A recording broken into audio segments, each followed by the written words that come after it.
16-бөлім. Асанын падышачылыгынын 36-жылында Исраиль падышасы Бааша Жүйүт аймагына каршы көтөрүлдү.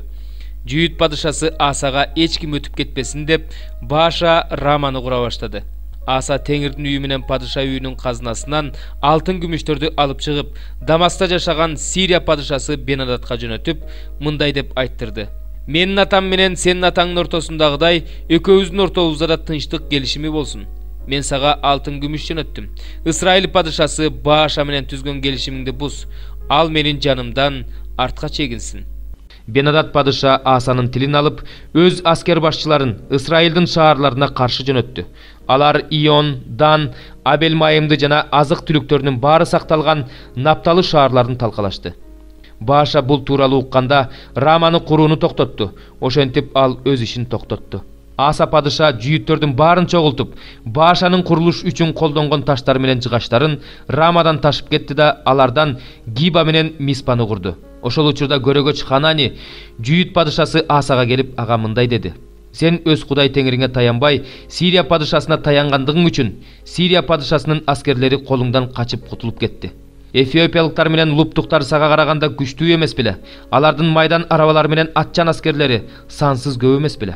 Бирок сен Теңирге таянгандыктан Теңир аларды сенин колуңа салып берген. Анткени Теңир өзүнө жүрөгүн толугу менен берген адамдарды колдош үчүн бүт жер жүзүн карап турат. Сен азыр акылсыз иш кылдың. Ошон үчүн мындан ары сага каршы согуш болуп турат." Аса көрөгөчкө ачууланып, аны зынданга камады. Ал ачуулангандыктан ушундай кылды. Ошол учурда Аса эл ичиндеги кээ бир адамдарды да кысым калды. Асанын алгачкы жана акыркы иштери Жүйүт менен Исраиль падышаларынын китебинде жазылган. Падышачылыгынын 39-жылында Асанын буту ооруп, бутунун оорусу өйдөлөп отуруп, жогорку мүчөлөрүнө жетти. Бирок ал ооруп жатканда Теңирди издебей дарыгерлерге кайрылды.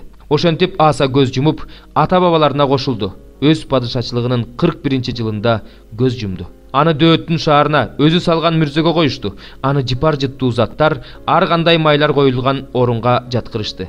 Жана анын урматына сансыз көп заттарды күйгүзүштү. 5-бөлүм. Анан мен тактыда отургандын оң колунан эки бетине тең жазылган 7 мөөр басылган түрмөк китепти көрдүм. Ошондой эле күчтүү периштени көрдүм. Ал мөөрлөрдү алып таштап, китепти ачууга ким татыктуу деп катуу үн менен сурап жатты.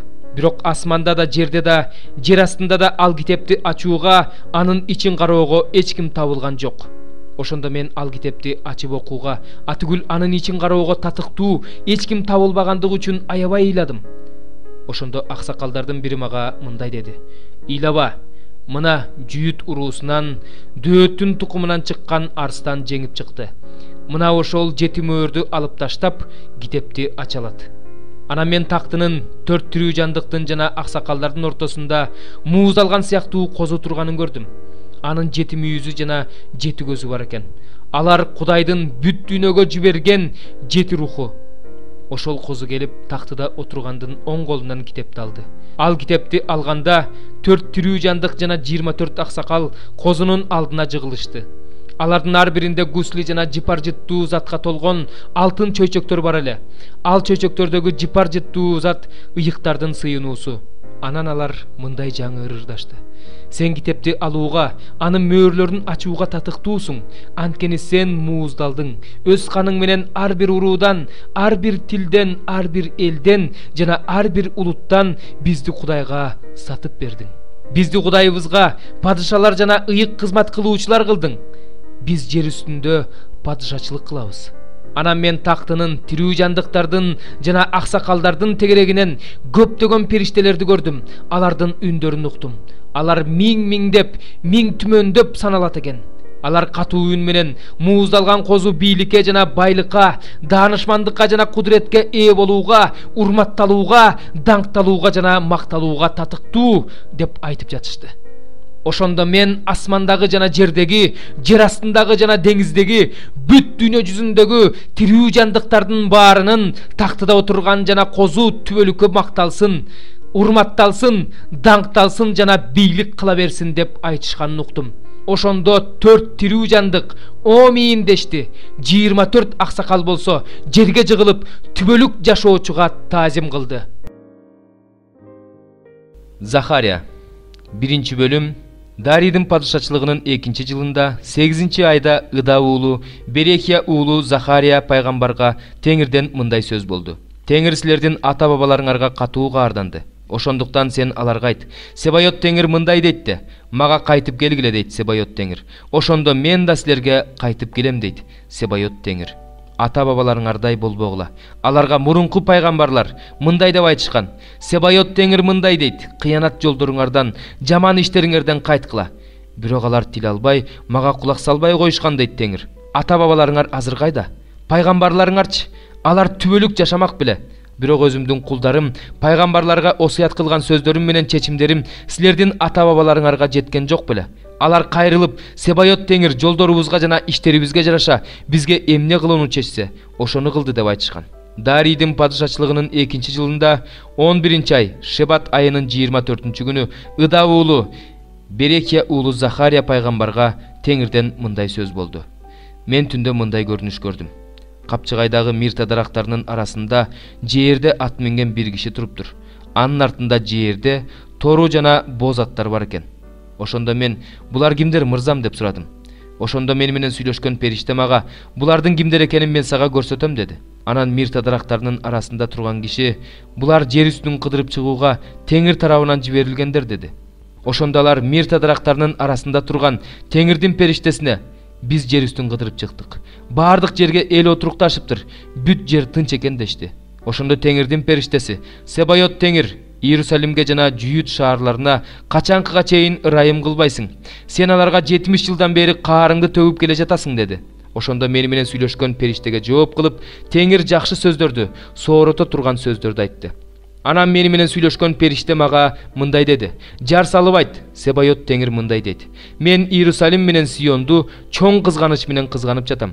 Тынч жаткан элдерге катуу каарданып жатам. Анткени мен аларга аз каарданганда алар мыйзамсыздыкты күчөтүп жиберишти.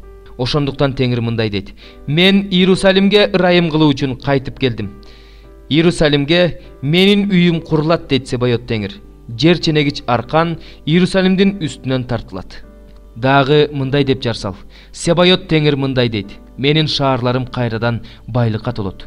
Теңир Сионду кайрадан сооротот, Иерусалимди кайрадан тандап алат. Мен башымды көтөрүп 4 мүйүздү көрдүм. Анан мени менен сүйлөшкөн периштеден бул эмне деп сурадым. Ал мага булар Жүйүттү, Исраилди жана Иерусалимди туш-тушка чачыратып жиберген мүйүздөр деп жооп берди. Андан кийин Теңир мага 4 темир устаны көрсөттү. Мен булар эмне кылганы келе жатышат деп сурадым. Ал мага бул мүйүздөр Жүйүттү туш-тушка чачыратып жиберишти. Алардын эч бири башын көтөрө албай калды. Бул 4 темир уста болсо аларды коркутуш үчүн, Жүйүттү туш-тушка чачыратып жибериш үчүн, Жүйүт жерине каршы өздөрүнүн мүйүзүн көтөргөн элдердин мүйүздөрүн сындырыш үчүн келди деп жооп берди. 4 бөлүм. Иса ал жаканга караганда көбүрөөк шакирт күтүп, элди сууга чөмүлдүрүп жатат деген сөз фарисейлерге жеткенин билгенде, чынында Исанын өзү эмес, шакирттери чөмүлдүрүп жатышкан эле. Жүйүт аймагынан кайра Галилеяга жөнөдү. Иса Самария аймагы аркылуу өтүүгө тийиш эле. Ошондуктан ал Самариянын Шекем шаарына келди. Ал шаар Жакып өзүнүн уулу Жусупка мурас кылып калтырган жерге жакын жайгашкан эле. Ошол жерде Жакыптын кудугу деп аталган кудук бар болчу. Жол жүрүп чарчаган Иса кудуктун жанына отура кетти. 6-саат чамасы эле. Ошол маалда самариялык бир аял кудуктан суу алганы келди. Иса андан ичкенге суу сурады. Шакирттери тамак сатып алуу үчүн шаарга кетишкен эле. Самариялык аялага: өзүң жүйүт болуп туруп, менден самариялык аялдан суу сурайсыңбы деди. Себеби жүйүттөр самариялыктар менен мамилелешчү эмес. Иса аялга: эгерде Кудайдын белеги эмне экендигин жана сенден суу сураган ким экендигин билсең, сен андан өзүң сурар элең. Ошондо ал сага тирүү суу бермек деп жооп берди. Аял ага: мырза, суусуз балгыдай эч нерсең жок экен. Кудук болсо терең, сенде тирүү суу кайдан болсун? Сен эмне, бизге ушул кудукту калтырган атабыз Жакыптан да чоңсуңбу? Ал өзү да, балдары да, малы да ушул кудуктан суу ичишкен деди. Иса аялга мындай деп жооп берди: бул суудан ичкен адам кайра эле суусайт.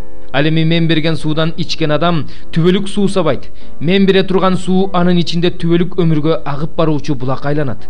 Ошондо аял ага: мырза, суусабашым үчүн, бул жерге сууга келбешим үчүн мага ошол суудан берчи деди. Барып күйөөңдү бул жерге чакырып кел деди Иса. Менин күйөөм жок деп жооп берди аял. Ошондо Иса ага: Күйөөм жок деп чындыкты айттың. Сен 5 жолу күйөөгө чыккансың, бирок азыркысы күйөөң эмес. Муну сен туура айттың деди. Аял ага: Мырза, сенин пайгамбар экениңди билдим. Биздин ата бабаларыбыз мына бул тоодо Кудайга табынышчу экен. Силер болсо Кудайга табынуучу жай Иерусалимде болуш керек дейсиңер деди. Иса ага мындай деди: Мага ишен, бул тоонун үстүндө да Иерусалимде да атага табынбай турган убакыт келет. Силер эмнеге табынып жүргөнүңөрдү билбейсиңер. Биз болсо билебиз, анткени куткарылуу жүйүттөрдөн келет. Чыныгы табынуучулар атага рух менен чындык боюнча табына турган убакыт келет. Ал тургай келип да калды. Анткени ата да өзүнө ошондой табынуучуларды издейт. Кудай рух, ага табынуучулар да рух менен чындык боюнча табынуулары керек. Аял Исага: Машаяк келерин билем. Ал келгенде бизге баарын айтып берет деди. Ошондо Иса ага: Сен дал ошонун өзү менен сүйлөшүп турасың деди. Ошол мезгилде шакирттери келип калышты. Алар анын аял менен сүйлөшүп жатканын көрүп таң калышты. Бирок эч кимис андан эмнени сурап жатасың же аны менен эмне жөнүндө сүйлөшүп жатасың деп сураган жок. Аял суу алган идишин таштап шаарга барды да элге: Жүргүлө, кылганымдын баарын айтып берген адамды көргүлө. Ал Машаяк эмеспи деп айта баштады. Ошондо алар шаардан чыгып Исаны көздөй жөнөштү. Ошол арада шакирттери Исадан: Устат, тамактанып ал деп өтүнүштү. Бирок Иса аларга: Менде силер билбеген тамак бар деди. Шакирттери бири-бирине: Ага бирөө тамак алып келип бергенби дешти. Иса аларга мындай деди: Менин тамагым мени жиберген Кудайдын каалоосун аткаруу жана анын ишин бүтүрүү. Силер 4 айдан кийин орок маалы башталат дейсиңер. Бирок мен силерге айтып коеюн, талаага көз чаптырып, эгинди карагылачы. Ал орууга даяр болуп бышып калды. Орокчу азыртадан эле эмгек акысын алып, түбөлүк өмүр үчүн түшүм жыйнап жатат. Ошентип себүүчү да, орокчу да кубанат. Анткени ушул учурга бирөө себет, бирөө орот деген сөз туура келет. Мен силерди өзүңөр эмгектенбегенди орушуңар үчүн жибергем. Башкалар эмгектеништи, силер болсо түшүмүн жыйнап жатасыңар. Ошол шаардагы самариялыктардын көпчүлүгү ал мага кылганымдын баарын айтып берди деп күбөлөндүргөн аялдын сөзү аркылуу Исага ишенип калышты. Ошондуктан алар ага келип, андан өздөрү менен калуусун өтүнүштү. Иса ал жерде 2 күн болду. Анын сөзүн угуп, ага дагы көп киши ишенип калды. Алар аялга: Биз эми ага сенин сөзүң боюнча эле ишенип жаткан жокпуз. Анткени анын сөзүн өзүбүз да угуп, анын чын эле дүйнөнүн куткаруучусу Машаяк экенин билдик дешти. 2 күндөн кийин Иса ал жерден Галилеяга жөнөп кетти. Анткени Иса өзү пайгамбар өз жеринде урматталбайт деп күбөлөндүргөн эле. Галилеяга келгенде ал жердин тургундары аны кабыл алышты. Анткени алар да Иерусалимде болгон майрамга барып, анын майрамда кылган иштеринин баарын көрүшкөн болчу. Ошентип Иса Галилеядагы Канага дагы келди. Ал жерде ал сууну шарапка айландырган эле. Капернаумда падышанын сарай кызматчысынын уулу ооруп жаткан. Ал Исанын жүйүт аймагынан Галилеяга келгенин угуп, ага келди да: Келип өлүм алдында жаткан баламды айыктыра көр деп өтүндү. Иса ага: Силер мага керемет жышаандарды көрмөйүнчө ишенбейсиңер деди. Сарай кызматчысы ага: Теңир, балам өлүп кала электе келе көр деди. Ошондо Иса ага: Кете бер, балаң айыкты деди. Ал Исанын айткан сөзүнө ишенип үйүнө жөнөдү. Аны кулдары тосуп чыгышып, балаң айыгып калды дешти. Ал кулдарынан баласынын кайсы убакта жакшы болуп калганын сурады. Кечээ 7 саат чамасында ысытмасынан айыкты деп жооп беришти алар. Ошондо ал Исанын балаң айыкты деп дал ошол убакта айтканын эстеди. Ал бүт үй бүлөсү менен Исага ишенип калды. Бул Исанын жүйүт аймагынан Галилеяга келгенден кийин жасаган экинчи керемет эле.